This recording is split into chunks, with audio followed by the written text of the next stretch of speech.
completed till Sutra 69th. Tesham na sandhi nityam. And by the way, the homeworks are good. So I'm just replying to some whenever I'm noticing some errors or mistakes. Otherwise, they are good. Sutra 70th, and this is the Bṛhad version of Harinama for the pleasure of the devotees.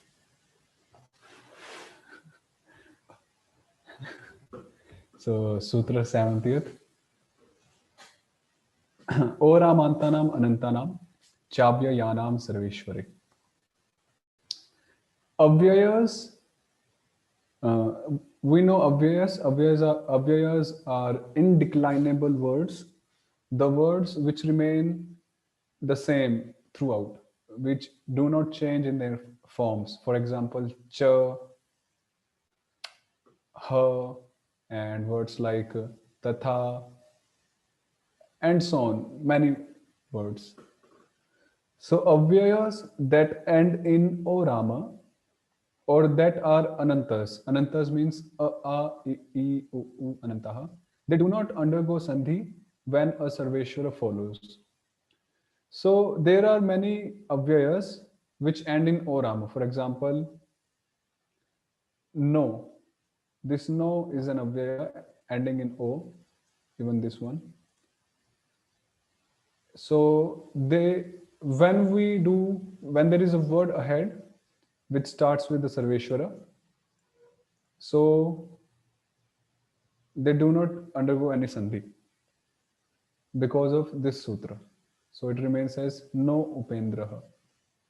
O doesn't become av, nav upendra, no. No achyutaha, no achyutaha. Simple.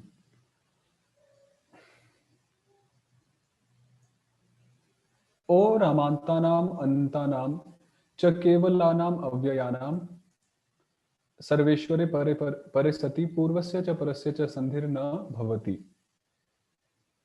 Yes. So when o-rāmāntānām anantānāṁ cha kevalanam, when, yeah, I explained this one. Avyayas with o-ram at the end, they do not undergo any sandhi, either purva or in the para side. On the other sides, there is no sandhi. It remains as it is. And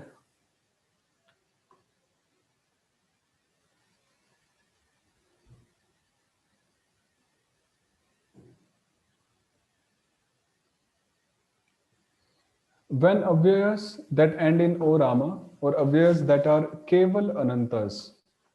Keval anantas means that there are only the pure anantas, a, i, i, u, u. There is nothing with those anantas.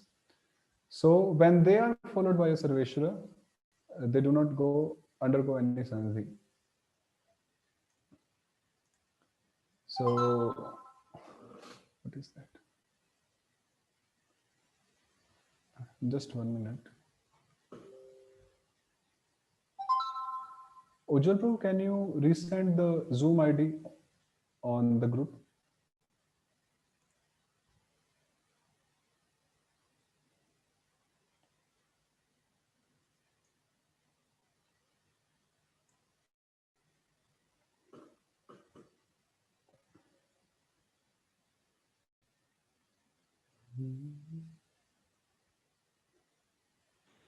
Prabhu, I have a question.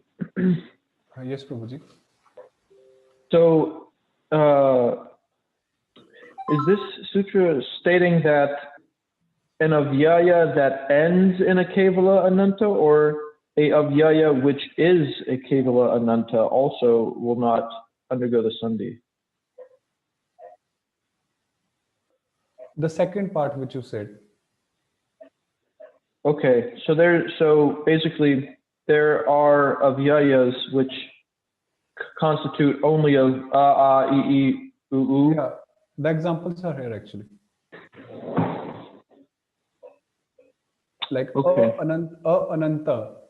So actually all these keval anantas, when they act as avyayas, they have some particular meaning. So a stands for a sambodhana, like hey Ananta. So a works as hey. So O Ananta. A evam achyut leela. So here A stands for, like in English we have um, this, what do we say it? Something like a in English. A evam, Exclamation. yeah, something like exclamation or a wonder or surprise.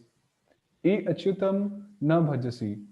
So here okay, here are the meanings. The Kevala Anantas headed by a Rama are used in the sense of addressing and so on. Okay. The Avyaya A is used in the sense of addressing, Sambodhana. So A Ananta means O Ananta. A in the sense of remembrance, Smarana. So A is used in the sense of Smarana, remembrance.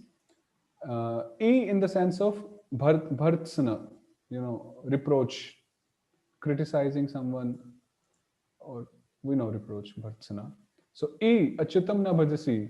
What a shame, that you do not worship Achyut. E.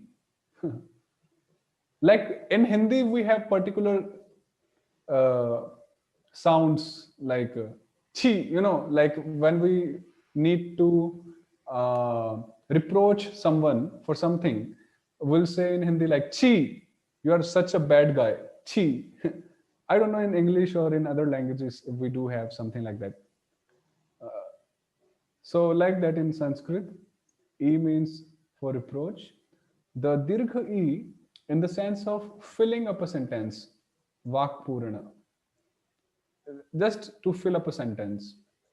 Idrishah saṁsāra. So well, the material world is like this. So this E is just vak purana, just to fill up a sentence. And U in the sense of humble entreaty, amantrana. U achyuta. Humble amantrana, we know.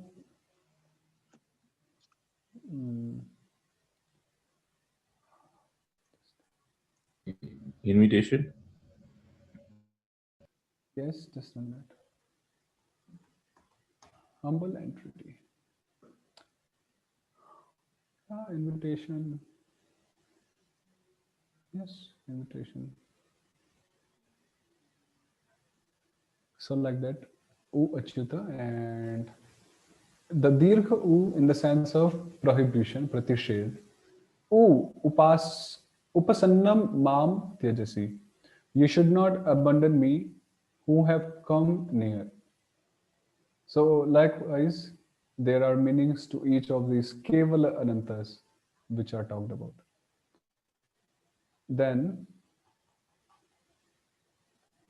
given the fact that the word go, which ends in O Rama, ending in the tadhit suffix V, is an avyaya, how can there be go bhavat? The answer is that sandhi should take place in go abhavat by the following maxim: lakshanika pratipadaktayoho pratipadoktaseva grahanam. Out of what is indirectly expressed, which is lakshanika, and what is directly expressed, which is pratipadokta, only that which is directly expressed is accepted. Uh, this part basically talks of the Tadhita part, which is the last chapter of the book, and we won't deal with it much because just for the timing, just remember that which is indirectly expressed is Lakshanika and which is directly expressed is Pratipadokta. This is sufficient for the timing. So, yes.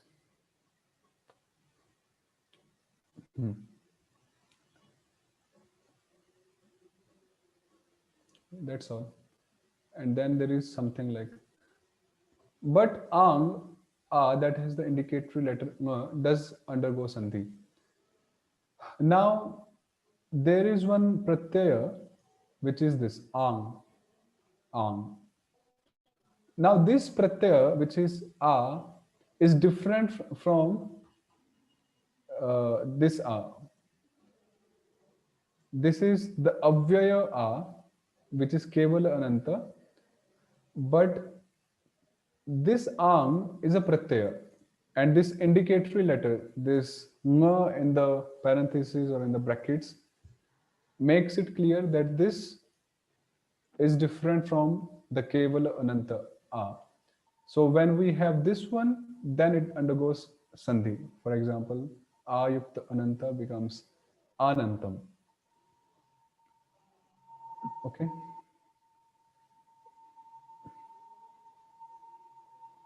This is interesting.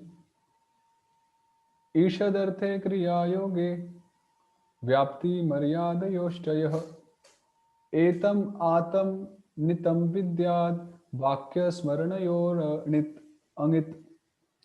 One should know that the a, which is used in the sense of ishat. So there are different usages of a being explained here. So a can be used in the sense of ishat, which means a little, slight. It can be used in the sense of kriya, yoga, which means when it is combined with a verb, combination with a verb. For example, agacha. You know, we say agacha, gacha and agacha. So that's an example of a combination with the verb.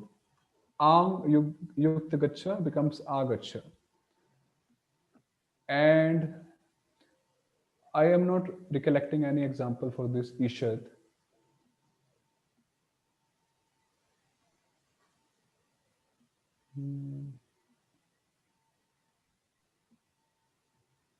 It must be here somewhere. It's just there on the first sentence of the Samshodhani, I can see. Okay.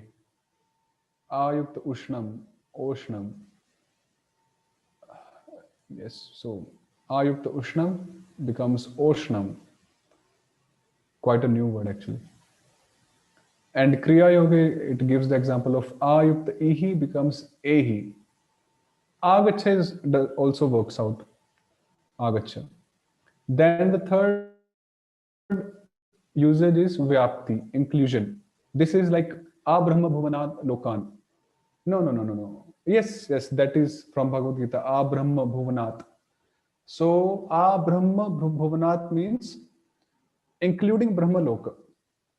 You know, including brahma loka. So that is the example for vyapti, inclusion. And here it's there is no such example, I think. Then there is example of maryada, limit. Maryada, limit can be explained as like a Vaikuntha. If we say a Vaikuntha, it means till Vaikuntha, excluding Vaikuntha, you know, till Vaikuntha, but not Vaikuntha in it. Like Vyapti means, if we use a Vaikuntha in Vyapti sense, that will mean including Vaikuntha. But if we use a Vaikuntha in Maryada sense, then it would mean all the planets till or excluding the Vaikuntha planets. So this is Maryada. And yeah, I think there are no examples. Yeah, there is example actually. I didn't see it before, okay? So it was from my side. So, a-vaikuntham samsāra, which means material existence extends up to, but not including Vaikuntha. You can just highlight it, or even I can. Anyhow, or you can just make notes, quite good examples. So this is a-vaikuntha samsāra for Maryada. Yes, this is example of a-vaikuntham vyasa kirti. This is the example of vyapti. The fame of Vyasa extends as far as Vaikuntha. including Vaikuntha. So this is Vyapti. Vyapti is also known as Abhividhi. They are synonymous.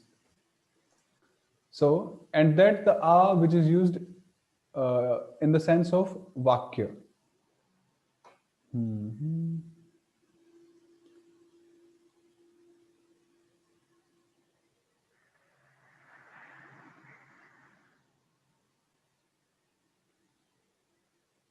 I think this one is for the Vakya. And Smarana does not have the indicatory letter Ma. So yeah, these were some of the usages of A. Basically, Ishadarthe 1, Kriya Yogi 2. Ishadarthe means to indicate the alpa, Ishadarthe, in the sense of slight, little. Kriya Yogi when used with any verb. Vyapti means inclusion, and Maryada means limit, for. And then Vakya, in the sense of Vakya, we'll have to study this Vakya. What does it mean, Vakya?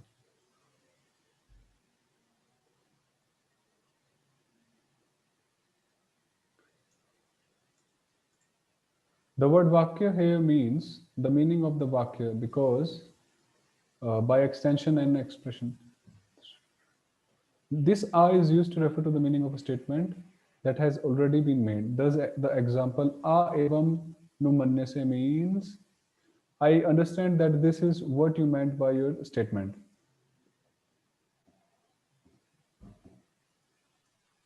Quite a new usage actually for me. See, some things are there which are just in grammar and which are quite rare in their usages in the scriptures. So even if we have studied it theoretically, but when we don't get to study it, normally or frequently in the scriptures, then it remains the new thing even for those who have learned it, because it's not in practice. I think you're getting the point. And the last one is Smarana, remembrance. So yeah, there might be any example for that, like this one, A evam achut lila. A evam achut lila. Oh wow, achut lila. This in this way. Such is Achyuta's pastime. So this is like example of Smarana. So these are the Kevala Anantas. So the point of the sutra is, after avyayas ending in O and after the Kevala Anantas, which are also avyayas, if there is any possibility of sandhi, any sarveśvara afterwards, then there won't be any sandhi. So this was quite a big sutra, the vritti. Okay. Was that clear? Yes. Means personally, except for Vakya portion, it was clear to me at least, even before and even now. And I'm quite satisfied with that.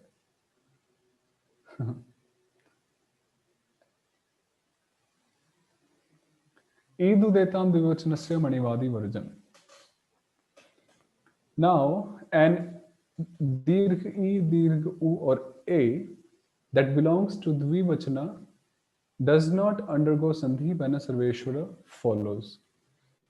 For this, we need to know the rupa, the forms, of Shabda Prakaraṇam,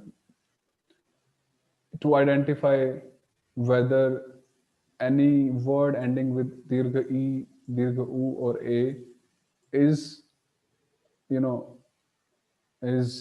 dvivachana form or not. So if we recognize a word which is dvivachana and which ends with either of these, and when there is a sarveśvara afterwards, then they do not undergo any sandhi. For example, Hari, Hari.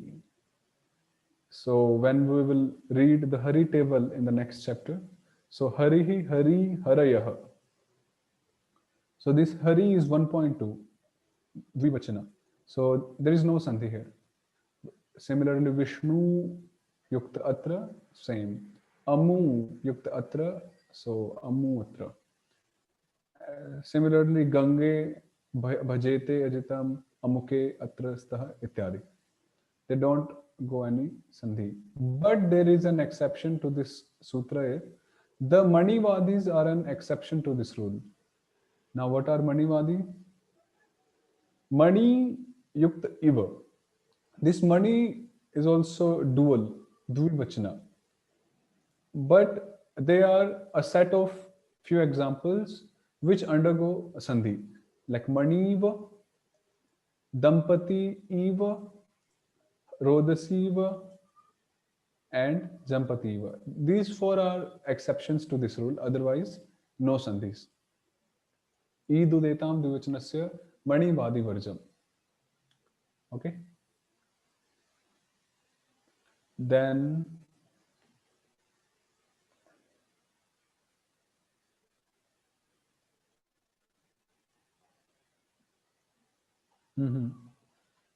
so Sutra 72, 3, 74.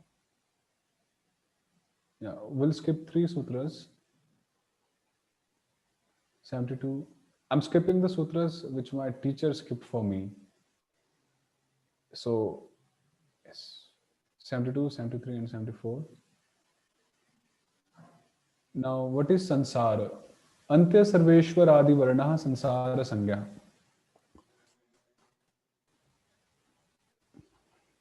The varnas beginning with the final sarveśvara are called saṁsāra.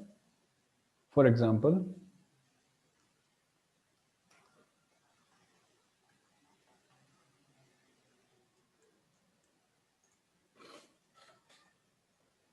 we have the word, let's say, Ramana.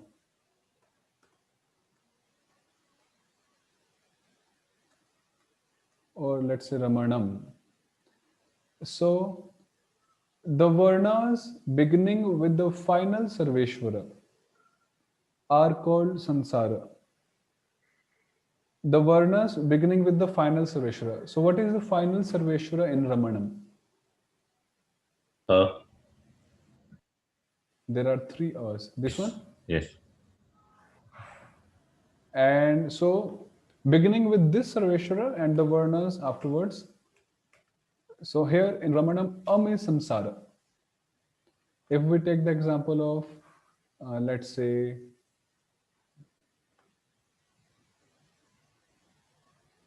samanya. So what is saṁsāra here? The final Just yes. So like this, antya-sarveśvarādi-varnāḥ saṁsāra-saṁjñāḥ. If there is any varna following sarveśvara, including that, and if there is not, then only the sarveśvara counts as the saṁsāra.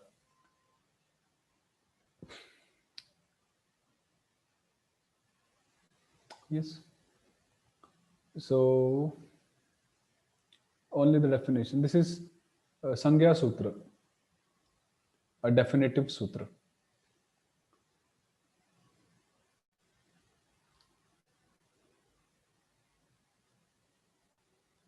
So we are skipping all these sutras afterwards also. This we did Vamana Laghu Trivikrama Guru in last class, if you remember. The Vaman is Laghu, Trivikrama is Guru. Even this we studied Satsangat Purva Vamanopi Guru. And we studied Mitha Sanlagna Vishnu Jana Satsanga Sangyaha. That what is Satsanga, which means conjunct consonants. And we witnessed some of the combinations.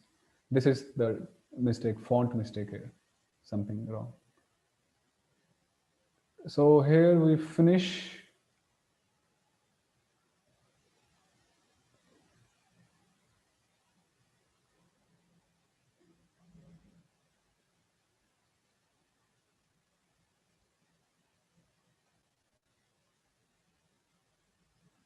We did even this one before.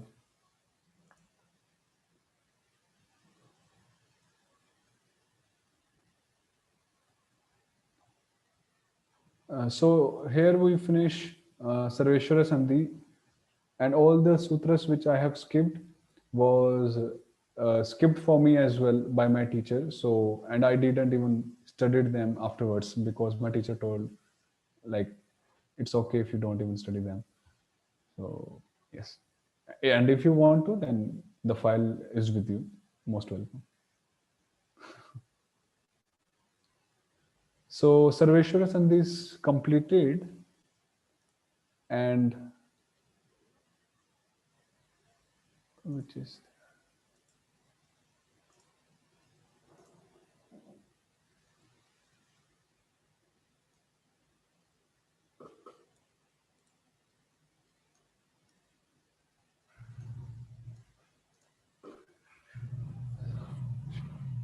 I think we better revise the Sarveshwara Sandhi today and tomorrow. And oh, tomorrow is Saturday, by the way. We can do a class tomorrow because I missed yesterday. So I don't know. We can have a. You can decide if you want. So do revise the Sarveshwara Sandhis, and tomorrow if we have class or the next class, we'll do little test, just oral test. I'll show something and I'll ask what sandhi can be put in here. Then we'll move ahead to Vishnu Jana Sandhi. Sandhis are interesting. When you will study all sandhis, Vishnu Jana and Vishnu Sarga also, then it will be a great fun to undo the sandhis from shlokas, from commentaries. Really nice. It's like breaking things. Really nice. Any questions still here? Anything? Otherwise,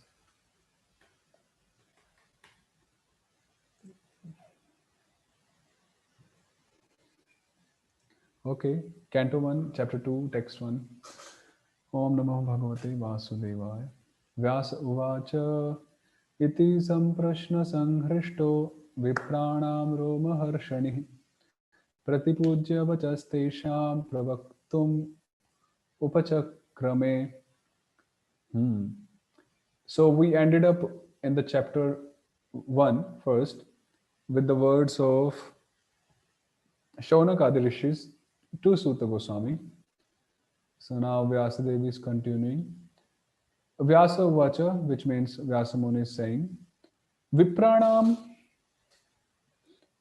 iti samprashna sanhrishtaha Raumaharshanihi Tesham Vachaha Pratipujya Pravaktum Upachakrame. Raumaharshanihi stands for Raumaharshana Putra Ugra Shravah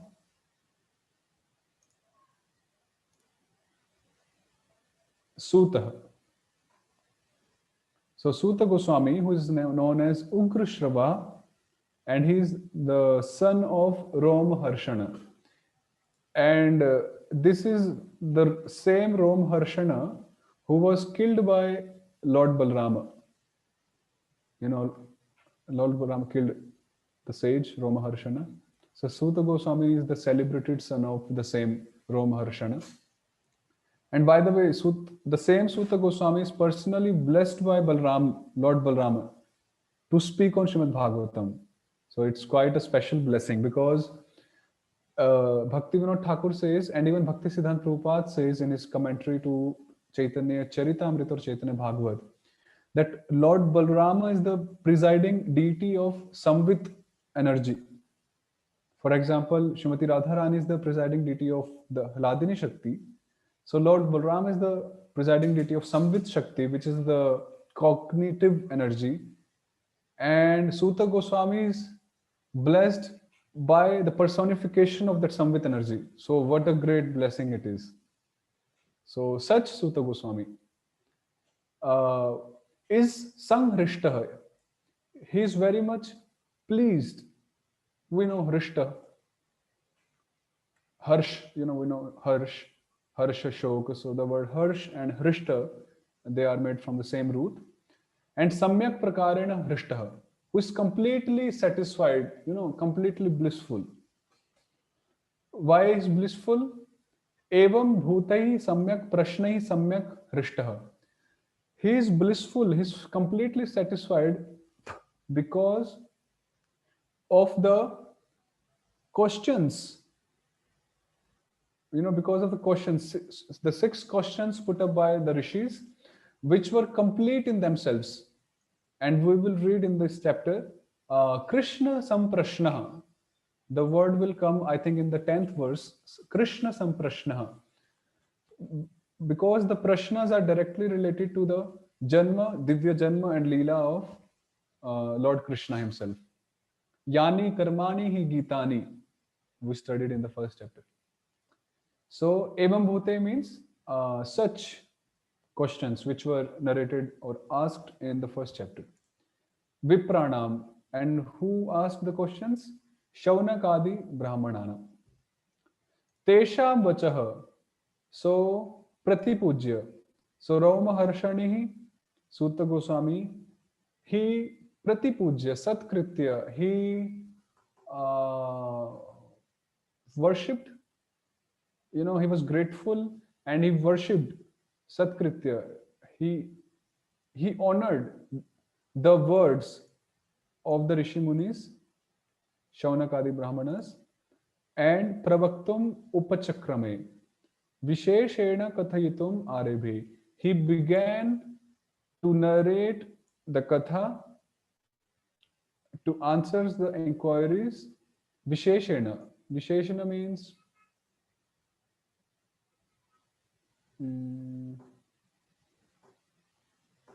how can we say? Visheshena kathayitum.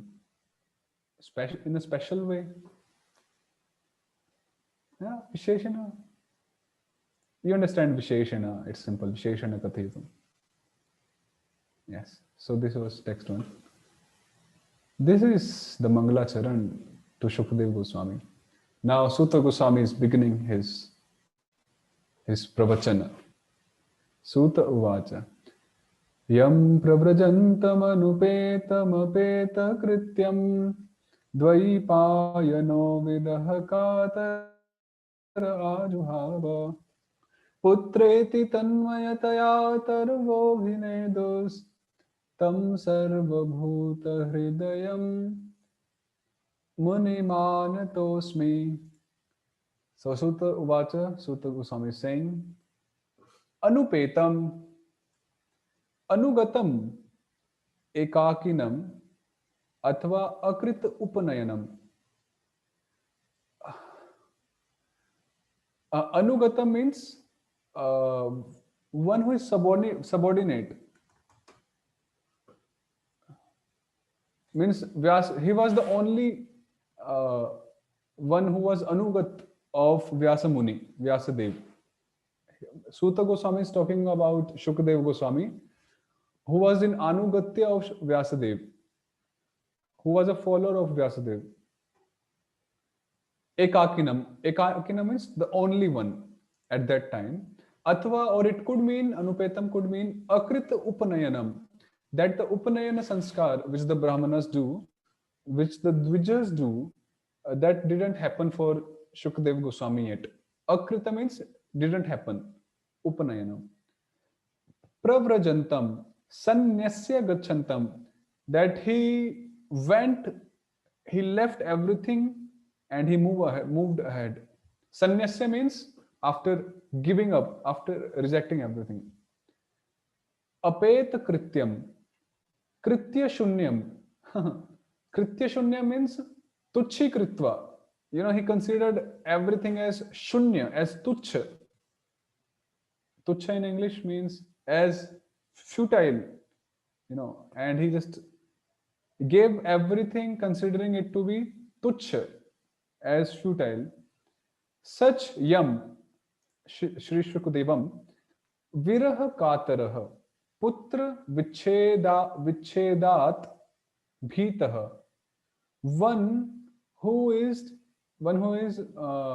bhitaha means who is fearful, who is morose by the separation from his son. Such dvaipayanaha, dvipe sanjataha iti Shri Vyasaha. This is very nice. Dvaipayana means dvipe. Dvip means island. Who was born on an island. And this story we know about Parashar Muni. Not Parashar Muni. Yeah, Parashar Muni it was, right? And Yes. Satyavati. Yeah, so Vyasadeva was born on Dvipa, and so that's why he's known as Dvaipayanaha, and he's Sri Vyasaha. Putreti, ha putra iti, pluta swarena. I think if you are remembering this word pluta, Mahapurusha. yeah. So this is, even though this is Vamana usage, but it is to be considered as Mahapurusha usage. Because when Shukdev Goswami ran, so Vyasa Muni was running after him, and he was like, Putra, Putra. So that was a Mahapurusha, Sambodhana, Ahvan, Durahvan. He's calling his son from far away. So, ha putra putra iti puluta swarena atra sandhi arshah. That this usage is pluta swarena, Mahapurusha, Trimatra Mahapurusha, and sandhi arshah. That even though what happens is, after such a usage, if there is a sarveśvara, there should not be any sandhi done. But there is a sandhi done here, putreti, advayam idvay a. So such sandhi, Sridhar Swami is saying that sandhi arsha, that the usage of sandhi which is done here is arsha prayoga. Arsha prayoga means from rishi comes arsha. So there are many things which the rishis, the previous Purvavarti rishis, they had done, and which does not suit as per the grammatical rules, but we accept them in a conventional manner, and we do not reject them, although they do not match the grammatical rules. So that is known as arsha, the bona fide usages which are incompatible apparently with the grammatical rules. Ajuhava, ahvaya masa. He was ahvan, he was doing ahvan, he was calling him out. Tada, at that time, when he was calling his son out of grief and separation, tanmayataya. Tanmaya, what is tanmaya? How do we translate tanmaya? Shukmaya bhavatvena shukrupataya. Okay. So, Shukmaya Bhavatvena, that Vyasa Muni, he was fully absorbed or overcome by the emotions of separation of his son, Shukdev Goswami. So at that time, he was fully Shukmaya. Shukmaya means he was fully conscious of Shukdev Goswami only. He was just thinking of Shukdev Goswami throughout. So, Shukrupataya, yeah, so the same thing. Taravaha, in the forest, the vrikshas, the trees, abhineduhu. So when Vyasa Muni was calling his son out, Putra, Putra, Shukdev, or whatever, then even the Taravaha, the vrikshas, the trees, they were, echoing, abhineduhu. Prati uttaram uktavantu. This must be one. That they were also responding to the call of Vyasa Muni. Prati uttar, uttar, prati uttar. Uttar, prati uttar. So, pituhu sneha anubandha pariharaya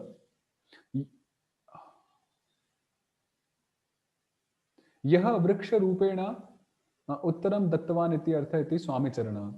That Sridhar Swami explains that that the sound which was resounding from the trees, Sridhar Swami explains that the sound resounding from the trees resembled the Pratyuttar of Shukdev Goswami, as as if the trees were responding to Vyas Muni's call, representing Shukdev Goswami.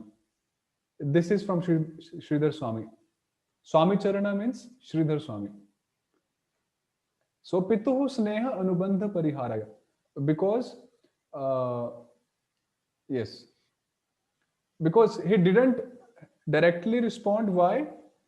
Shukdev Goswami didn't directly responded because he gave up Pariharaya. He gave up the Sneha Anubandha. Sneha Anubandha means the Sneha Pash of his father. He basically didn't have any material affection towards his father, who was Vyasa Muni. So he didn't personally care to, even look at his father back. Oh, my father is running after him. Let me go and hug him or something like that. No, he just ran and he was just in fully conscious of Krishna and Lord and Brahma. So he didn't have any emotions. So the tree, they responded. And Sridhar Swami says, so the response from the tree was representing the response of Shukdev Goswami. Sarvabhuta Hridayam, Sarvabhutanam Hrin, Arthat Manah, Ayate, Yoga Balena Pravishati Yahatam.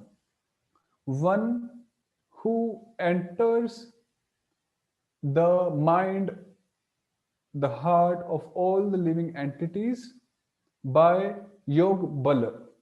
We know what is Yoga Bala.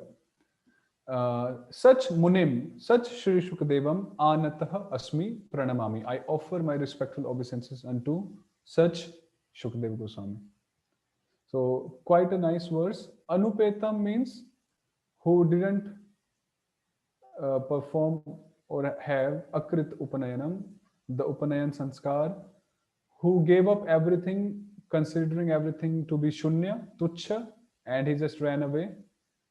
And his father was calling him out in Plutaswara, and in response, the trees were echoing, resounding, as if they were resounding and representing Shukdev Goswami.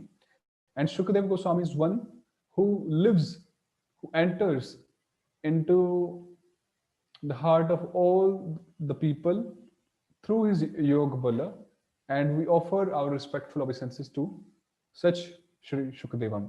So personally, for me, I really didn't understand this part from the very beginning, that how Shukadev Goswami, enters, means if anyone is clear about this point, you can please open our eyes, or at least my eyes. I was about to ask that philosophical question. The same. I'm sorry?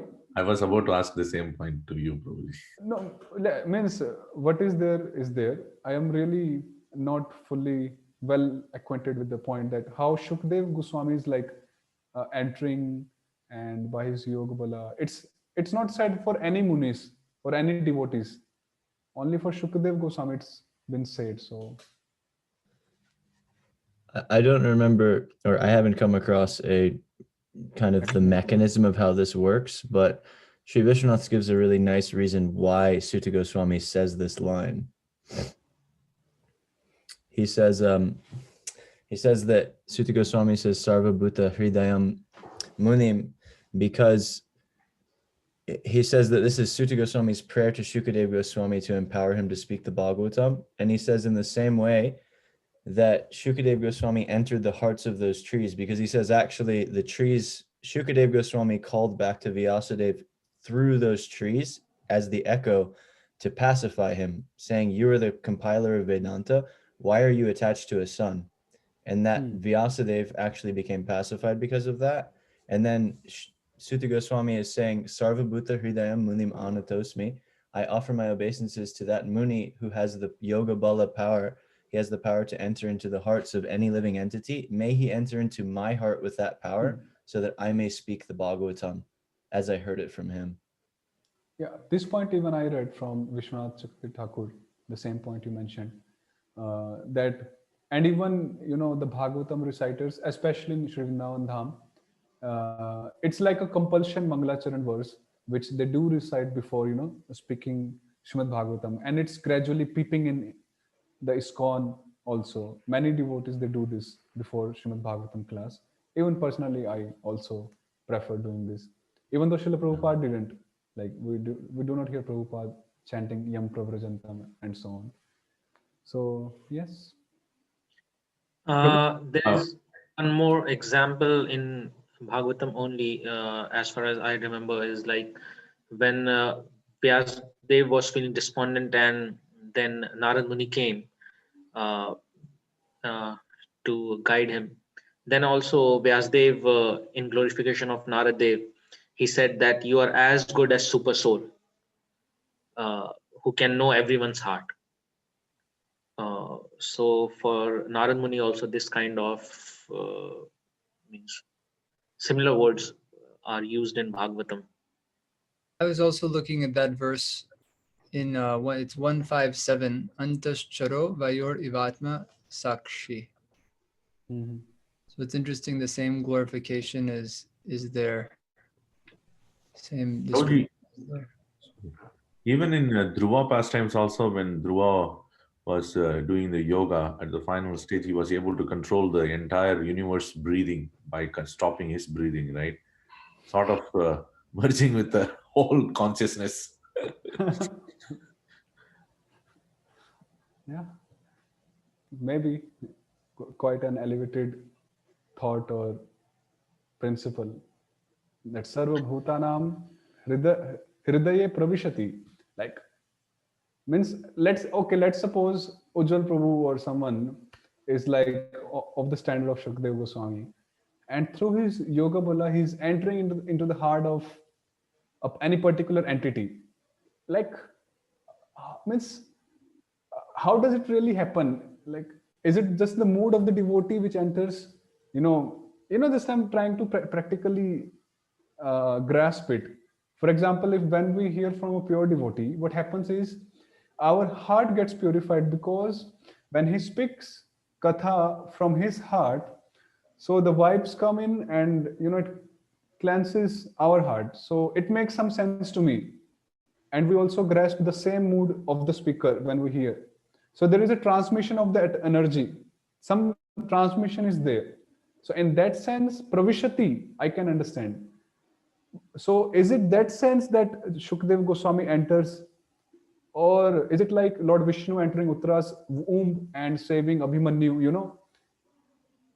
He went in and he saved Abhimanyu. In Angushta form he entered. You might have read that. So is it like Vapu, or is it like the spirit? That's my point.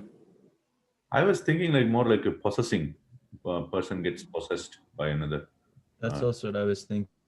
Like someone getting possessed by a ghost? Something similar to that, yeah. Like a ghost. So you take control. I think, something. Yeah, I think two aspects are there. One is like knowing one's heart, knowing everyone's heart, what is going on inside their heart, what they are thinking, what they are feeling, what mood and emotions they are going through, whatever it is. And second thing is like the devotee said, like possessing the heart or controlling the heart, molding the mood, emotions, feelings, or making them say something, controlling, like Srila Vishwanath Thakur in his commentary says that he entered into the heart of the trees, and through the trees he responded to the call of his father. So these two things. Yeah, I was thinking of I remember in the Amara Kosh, there's a list of the 8 siddhis, and one of them is Ishitva. And I also remember Prabhupada saying that a yogi, if he becomes powerful enough, he can control other beings. So, and here also it says Hrin Manaha. So heart means mind. So it's like the yogi can control, another being's mind if he becomes powerful. Mm-hmm. Yeah. Maybe. It's quite inconceivable to me, at least. Partially. Yeah, it's definitely out there. It's a good thing that these things can't really be done in this age, because people could be wreaking havoc. But at least we had some good points, like Vijay Prabhu said, that it's like being possessed by the personality of that devotee or that yogi. One point I would like to mention is, I was reading one of Prabhupada's purport in SB. He was mentioning that, the impersonalists, they believe in, becoming one with the Supreme. They talk about oneness. He mentioned that even the Vaishnavas, the personalists, they also believe in oneness with the Supreme. And I was quite amazed now, what's Prabhupada saying here? Then he continued that oneness in the Vaishnavism mean that there is oneness in the interest. Krishna's interest or the Vaishnava's interest equals to Krishna's interest. Krishna's interest is the Vaishnava's interest. So in that sense, if we see, so the devotees got possessed by Krishna and his interest, as Vijay Prabhu kindly mentioned. So I understand that perspective. So yes, may Shukdev Goswami enter in us and he enliven us. I think that's quite simple. Yeah, Yog Balena word is, I think, here is the key, I think, because Yog specifically, it is, I feel it mentions like Ishitva, as devotees mentioned, like this Yog Balena, specifically written, and Yog means the eight kind of siddhis are there. So that Ishitva makes some sense here. Yes, as Prabhuji said. Yeah. Also, I thought about, I think Nrsimha Brahmachari in the Chaitanya Charitamrita. If I'm recalling his name properly, he was basically, possessed of Chaitanya Mahaprabhu, his person, and was doing the similar preaching and dancing and chanting and the similar ecstasy that Chaitanya Mahaprabhu was. And to prove that to, was it Shivananda Singh? I can't remember who, but Mahaprabhu personally proved it to one of his other devotees that he was within the body of Nrsimha Brahmachari. Nrsimhananda. I can't remember. Nrsimhananda Brahmachari, thank you. So that's like Avirbhava, right? Avirbhava. It's like Avesha, we say Shakti Avesha. So it's like Avesha of a personality of Supreme in us or in someone. So, yes, that's like that. Anyhow, we had some points, some good points.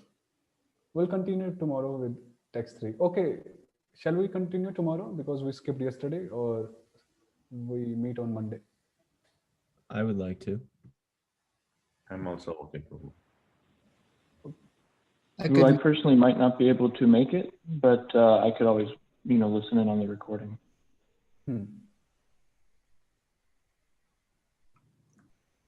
Okay, I'll let you know in the group if there will be class or not. So, yes, thank you. Hare Krishna. Hare Hare Krishna. Krishna. Hare Krishna.